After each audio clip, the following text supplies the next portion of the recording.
July August চানখারপুলে ৬ জনকে হত্যা মামলায় ডিএমপির সাবেক কমিশনার হাবিবুর রহমান সহ ৮ জনের বিরুদ্ধে সাক্ষ্য গ্রহণ আজ। এদিন সাক্ষ্য দিবেন মামলার মূল তদন্ত কর্মকর্তা মোহাম্মদ মনিরুল ইসলাম। তার সাক্ষ্যের মধ্য দিয়ে এই মামলার সাক্ষ্য গ্রহণ শেষ হওয়ার কথা রয়েছে। আন্তর্জাতিক অপরাধ ট্রাইব্যুনাল ১-এর এই সাক্ষ্য গ্রহণ হবে।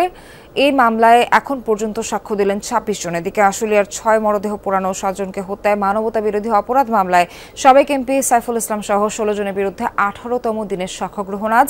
আন্তর্জাতিক অপরাধ ট্রাইব্যুনাল ২-এর চেয়ারম্যান বিচারপতি নজরুল ইসলাম চৌধুরীর নেতৃত্বে ৩ সদস্যের প্যানেলে সাক্ষ্য গ্রহণ হওয়ার কথা রয়েছে। প্রসিকিউশন বলছে খুব শিগগিরই এই মামলার আসামি থেকে রাজসাক্ষী হওয়া এসআই শেখ আফজালুল হক সাক্ষ্য দেবেন। এই মামলার ১৬ আসামির মধ্যে গ্রেফতার আছেন ৮ জন। সকালে তাদের হাজিরা করা হয় ট্রাইব্যুনালে।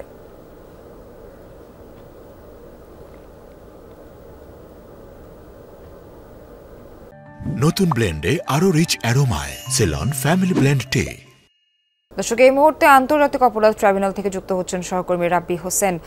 রাব্বি, সাক্ষ্য গ্রহণ কখন নাগাদ শুরু হতে পারে, আর সেই সঙ্গে ট্রাইব্যুনালের আজকের কার্যক্রম সম্পর্কে কি জানালেন সেটাও জানাবেন। সোহার, আজকে মূলত ট্রাইব্যুনালে 2টি কার্যক্রম রয়েছে।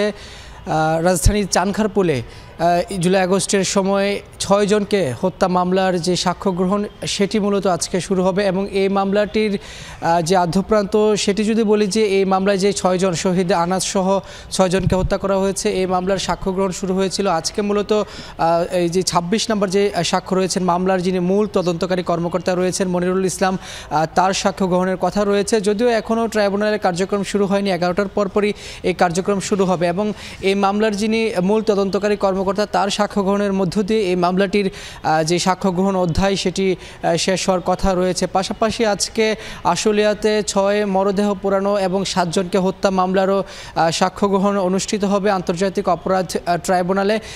এই ২ মামলার যারা গ্রেপ্তার আসামি রয়েছেন তাদেরকে ইতিমধ্যেই ট্রাইব্যুনালে হাজির করা হয়েছে এবং এই মামলাটি এখন সাক্ষ্য গ্রহণ অধ্যায়ে রয়েছে এবং এই মামলার যারা আসামি রয়েছেন তাদের মধ্য থেকে অর্থাৎ আশুলিয়াতে যেই ১৬ জন আসামি, অর্থাৎ সেখানে সাবেক এমপি সাইফুল ইসলাম সহ ১৬ জন আসামি, সেখানে এখন পর্যন্ত ৮ জন গ্রেপ্তার রয়েছে এবং চানখারপুলে সাবেক ডিএমপি কমিশনার হাবিবুর রহমান সহ সেখানে ৮ জন আসামি।